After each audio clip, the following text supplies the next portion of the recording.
आशा करता हूँ कि आप पिछले सत्रों में जो पाठ्यक्रम बताया गया था उससे आपको इस अध्याय को पढ़ने के लिए बहुत ज़्यादा उत्सुक हो रहे होंगे। आइए हम इसे और आगे बढ़ाते हैं। विद्यार्थियों, आप अपने पिछले सत्रों को स्मरण करें जहां हमने लैंगिक जनन, एक कोशीय तथा बहुकोशीय अलैंगिक जनन संरचनाएं, कायिक प्रवर्धन तथा इसके लाभ के विषय में पढ़ा था। अपने इस सत्र में आगे बढ़ते हुए हम आज लैंगिक जनन के विषय में कुछ वार्तालाप करेंगे। आइए अध्याय का अवलोकन करें।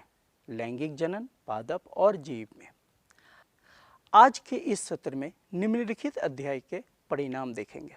पहला, लैंगिक जनन और उससे पैदा हुई संतति की विशेषताएं। दूसरा, लैंगिक व अलैंगिक जनन में भेद।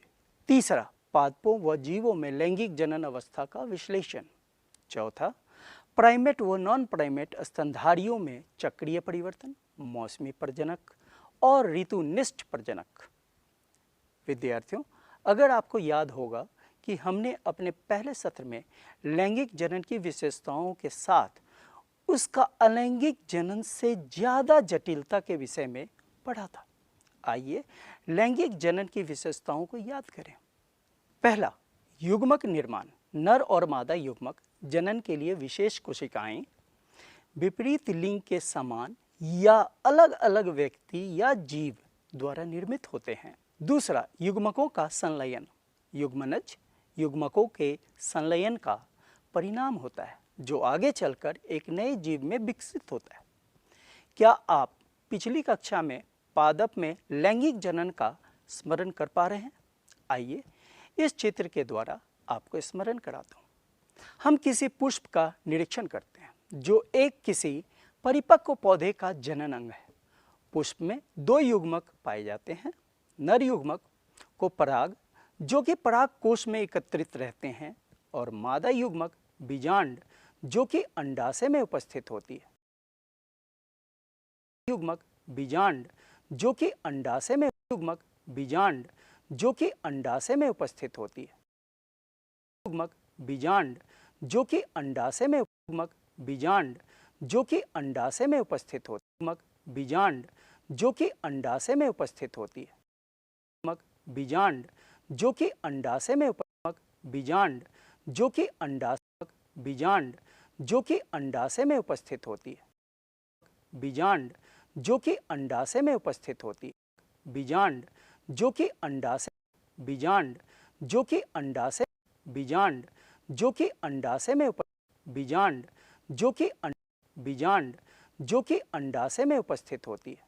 बीजांड जो कि बीजांड जो कि बीजांड जो कि अंडाशय में उपस्थित होती है। आइए इसे और ध्यान से तथा नजदीक से देखें। नर और मादा युग्मकों यानी पराग तथा बीजांड के संलयन को निषेचन कहते हैं, जिस केस संलयन को निषेचन कहते हैं। केस संलयन को केस संलयन को केस संलयन को निषेचन कहते हैं, जिस केस संलयन को निषेचन कहते हैं। केस संलयन को निषेचन कहते हैं, जिस केस संलयन को निषेचन कहते हैं। संलयन को निषेचन कहते हैं। संलयन को निषेचन कहते हैं, जिस संलयन को संलयन को संलयन को संलयन को निषेचन संलयन को निषेचन कहते हैं, जिससे युग्मनज का निर्माण होता है। यही युग्मनज बाद में भ्रूण तथा बीजांड बीज का निर्माण करता है। यही बीज बाद में एक नए पौधे को अनुकूल अवस्था में जन्म देता है। विद्यार्थियों, लैंगिक जनन किस प्रकार अलैंगिक जनन से अलग है, आइए देखें। हमें पता है अलैंगिक जनन में बिना युग्मक के जनन होता है, जबकि लैंगिक में होता है, जबकि लैंगिक में युग्मनक निर्माण अहम है। अलैंगिक में युग्मनक निर्माण अहम है। युग्मनक निर्माण अहम है। अलैंगिक में निर्माण अहम है। अलैंगिक निर्माण अहम है। अलैंगिक में निर्माण अहम है। निर्माण अहम है। निर्माण अहम है। निर्माण अहम है। निर्माण अहम है। निर्माण अहम है। निर्माण अहम है। अलैंगिक में निर्माण अहम है। निर्माण अहम है। निर्माण अहम है। निर्माण अहम है। अलैंगिक में निर्माण अहम है। अलैंगिक में निर्माण अहम है। निर्माण अहम है। अलैंगिक में निर्माण अहम है। निर्माण अहम है। अलैंगिक निर्माण अहम है। अलैंगिक में बिना युग्मक संलयन के अलैंगिक में बिना युग्मक संलयन के संतति की वृद्धि होती है, जबकि लैंगिक में युग्मक संलयन होता है। अलैंगिक जनन में संतति अपने जनक के बिल्कुल समरूप क्लोन होता है, जबकि लैंगिक में संतति में रूप भेद होता है। आइए देखें, हमारे कुछ जीव अपने बच्चों व अंडों के साथ हैं। ये सभी लैंगिक जनन से उत्पन्न हुए हैं। लैंगिक जनन में विपरीत लिंग के दो जनक होते हैं, एक नर और एक मादा। युग्मक का बनना, युग्मकों का संलयन, युग्मनज का बनना तथा भ्रूण बनकर एक संतति के रूप में उत्पन्न होना, ये सभी प्रक्रिया लैंगिक जनन के महत्वपूर्ण आधार हैं। हम यह निरीक्षण करते हैं कि ये सभी जीव आकार, प्रकार, आंतरिक संरचना तथा फिजियोलॉजी में भिन्न है, मगर लैंगिक जनन की प्रक्रिया सभी में एक समान ही होती है। अब हम पादप और जीवों में लैंगिक जनन की विशेषताएं देखेंगे। पहली विशेषता यह है कि सभी जीवों को आगे बढ़ने से पहले विकास और परिपक्वता की अवस्था तक पहुंचना होता है। जीवों में जीवन के दो चरण होते हैं, जो कि लैंगिक जनन के शुरू होने तक किशोर अवस्था तथा जनन अवस्था। किशोर अवस्था एक जीव के विकास की अवधि, उसके जन्म के बाद प्रजनन परिपक्वता तक पहुंचने से पहले तक। पादप में इसे हम कायिक अवस्था या प्रावस्था कहते हैं। जनन अवस्था वह अवधि है जब जीव प्रजनन परिपक्वता तक पहुंचता है, प्रजनन की क्षमता प्राप्त करता है। आइए पुष्पीय पादप का जीवन चक्र देखते हैं। यह काफी परिचित सा है। पुष्पीय यह काफी परिचित सा है। पुष्पीय पादप हमेशा एक बीज के अंकुरित होने से ही उत्पन्न होता है, जिसमें एक भ्रूण होता है। यही बीज, एक अंकुरित बीज, एक छोटा पौधा और बाद में परिपक्व पौधा, जिसमें प्रकाश संश्लेषण की क्षमता आ जाती है, में कार्यान्वित होता है। परिपक्व होने के बाद यह जनन अवस्था में आता है, जहां पुष्प विकसित होते हैं। इसी पुष्प में नर और मादा युग्मक, पराग और बीजाणु पाए जाते हैं।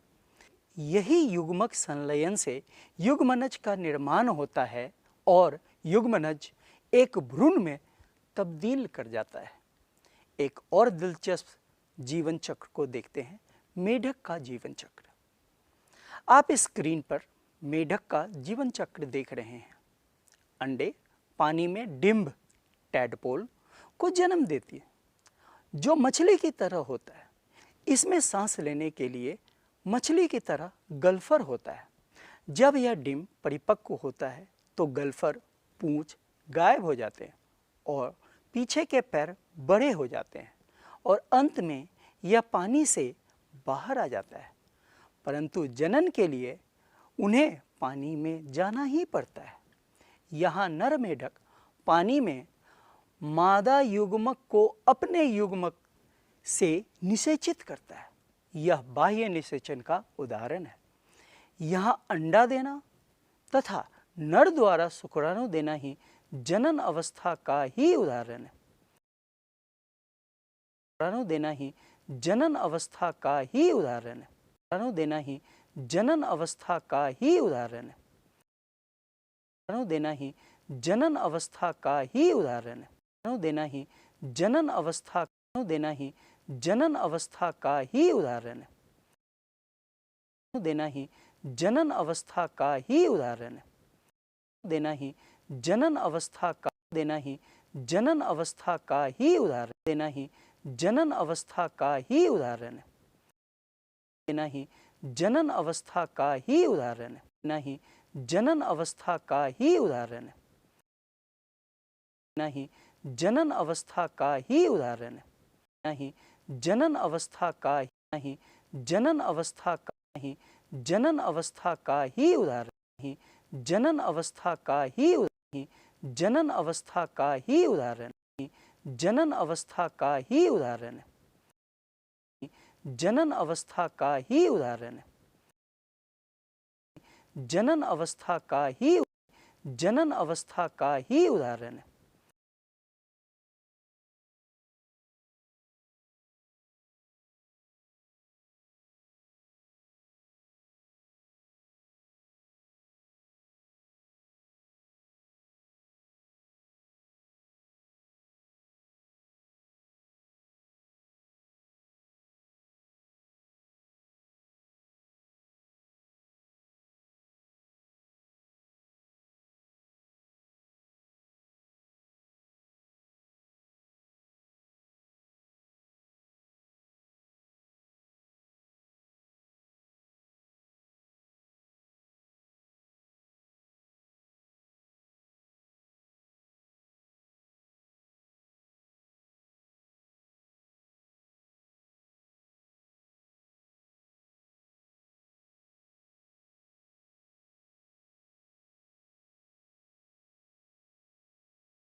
यहाँ दोनों नर और मादा युग्मक देने में सक्षम है। हम इस निष्कर्ष पर पहुँचते हैं कि पादप और जीव दोनों में किशोरावस्था और जनन अवस्था की अवधि विभिन्न जीवों में भिन्न भिन्न होती है। अब हम उच्च पादपों में जनन अवस्था देखेंगे जो पुष्पीकरण के साथ शुरू होती है। आप अपने आसपास के क्षेत्र में कुछ पौधों का ध्यान से निरीक्षण करें और पता करें इसमें पुष्प कब लगते हैं। आप माली, किसान इत्यादि से भी यह सूचना इकट्ठा कर सकते हैं। आप स्क्रीन पर कुछ पादपों के नाम देख रहे हैं। आइए इसके रिक्त स्थान को ध्यान से भरते हैं। यहाँ आपको इन पौधों के पुष्पीकरण का समय तथा ऋतु में कितनी बार इसमें पुष्पीकरण होता है पता करें। आपने बिल्कुल सही लिखा। गेंदा अक्टूबर में होता है, ऋतु में एक बार होता है। चावल अक्टूबर में होता है, ऋतु में एक ही बार होता है। गाजर फरवरी में होता है, लेकिन ये ऋतु में 2 बार होता है। आम मार्च में होता है, ऋतु में एक ही बार होता है। हम इस निष्कर्ष पर पहुंचते हैं कि पौधों को 3 प्रकारों में बांटा जा सकता है। पुष्पीय पादप के 3 प्रकार होते हैं। पहला, वार्षिक। एक वर्ष या मौसम में बीज से फूल तक एक जीवन चक्र पूरा करते हैं।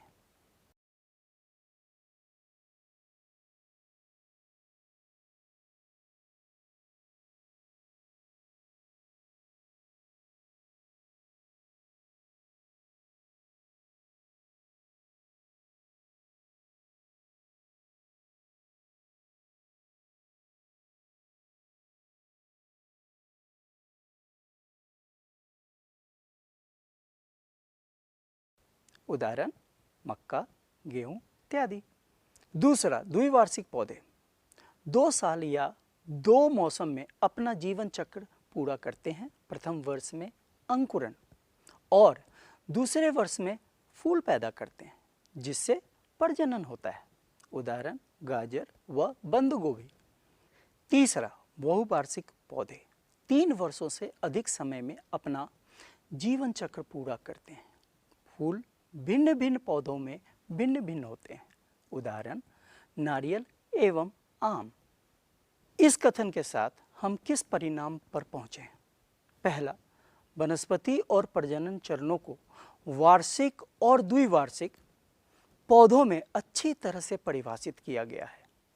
बहुवर्षीय पौधों में वनस्पति और प्रजनन चरणों में अच्छी तरह से परिभाषित नहीं किया गया है। दोनों चरण बारहमासी पौधों की विभिन्न प्रजातियों में भिन्न भिन्न होते हैं। विद्यार्थियों, क्या आपको पता है कुछ पौधों में पुष्पीकरण कई एक वर्षों के बाद होता है? आपने बांस का नाम सुना होगा। बांस की जाति के पादप अपने जीवन काल में सामान्यतः 50-100 वर्षों में केवल एक बार पुष्प पैदा करते हैं और बड़ी संख्या में फल पैदा करने के बाद उनकी मृत्यु हो जाती है। एक और उदाहरण मैं बताना चाहूँगा। एक अन्य पादप नीला कुरेंजी स्ट्रोबिलैंथस कुंथियाना, जो 12 वर्षों में एक बार पुष्प देता है। यह तमिलनाडु, केरल और कर्नाटका में पाया जाता है। आखिरी बार यह 2018 में जुलाई से अक्टूबर तक इसमें फूल खिले थे। इस तरह के भी पौधे हमारे पृथ्वी पर पाए जाते हैं। आइए मानव में परिपक्वता में आने वाले परिवर्तनों की सूची तैयार करें। पुरुषों में परिवर्तन कुछ इस प्रकार होते हैं। चेहरे, छाती और जघन क्षेत्रों में बालों का विकास, आवाज में भारीपन आ जाता है, हड्डियां तथा मांसपेशियों के आकार में वृद्धि होती है और शरीर में बदलाव आता है। स्त्रियों में परिवर्तन कुछ इस प्रकार होते हैं। अंगों और जघन क्षेत्र में बालों का विकास, शारीरिक आकार में बदलाव, ऋतुस्राव का मासिक होना। क्या इस तरह के बदलाव और भी जीव में देखे जाते हैं? आइए इसको ढूंढें। गैर प्राइमेट स्तनधारी जैसे गाय, भेड़, हिरन आदि में होने वाले चक्रीय परिवर्तन मद या गर्मी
नहीं दिखाई देती है, कोई गर्मी की अवधि शामिल नहीं होती है, रक्तस्राव के बहने को शामिल करता है।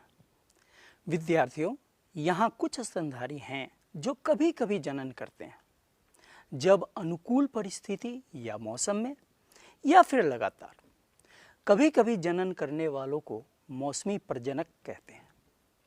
वे प्राकृतिक परिस्थितियों में कुछ अनुकूल मौसम के दौरान अपने प्रजनन चरण में चक्रीय परिवर्तन दिखाते हैं, जैसे बकरी, घोड़े, गाय, हिरन इत्यादि। लगातार जनन करने वालों को ऋतुनिष्ठ प्रजनक कहते हैं। वे अपने प्रजनन चरण के दौरान चक्रीय परिवर्तन दिखाते हैं, इसीलिए लगातार प्रजनन करने में सक्षम है, जैसे मानव, बंदर इत्यादि। हमने विभिन्न तरीकों के जनन, चरण व पादप और जीवों में देखा, जबकि उन्हें हम लोगों ने विभिन्न प्रकारों में बांट रखा था।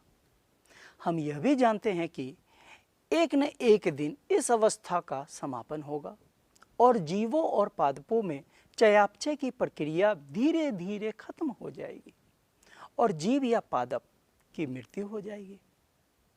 बुढ़ापा शरीर के चयापचय को धीमा करने की अवस्था को कहते हैं और इसे सेनेसेंस भी कहा जाता है। प्रावस्था से प्रजनन अवस्था तक जीवों के संक्रमण को नियंत्रण कैसे किया जा सकता है? हार्मोन और कुछ पर्यावरणीय कारकों के बीच मेल जोल जीवों के प्रजनन के शारीरिक और व्यवहारिक संबंध दोनों पहलुओं को नियंत्रित करती है। आओ पुनरावृत्ति करें। लैंगिक जनन की विशेषताएं और अलैंगिक जनन से भेद हमने पढ़ा। वार्षिक, द्विवार्षिक और बारहमासी में वर्गीकृत करने वाले पौधे के वनस्पति और प्रजनन चरणों का वर्णन किया। चक्रीय परिवर्तनों के प्रकार, मध्य चक्र और ऋतुस्राव चक्र एवं मौसमी प्रजनक और ऋतुनिष्ठ प्रजनक के विषय में भी पढ़ा। किशोर अवस्था से प्रजनन अवस्था तक जीवों के संक्रमण का नियंत्रण करने के लिए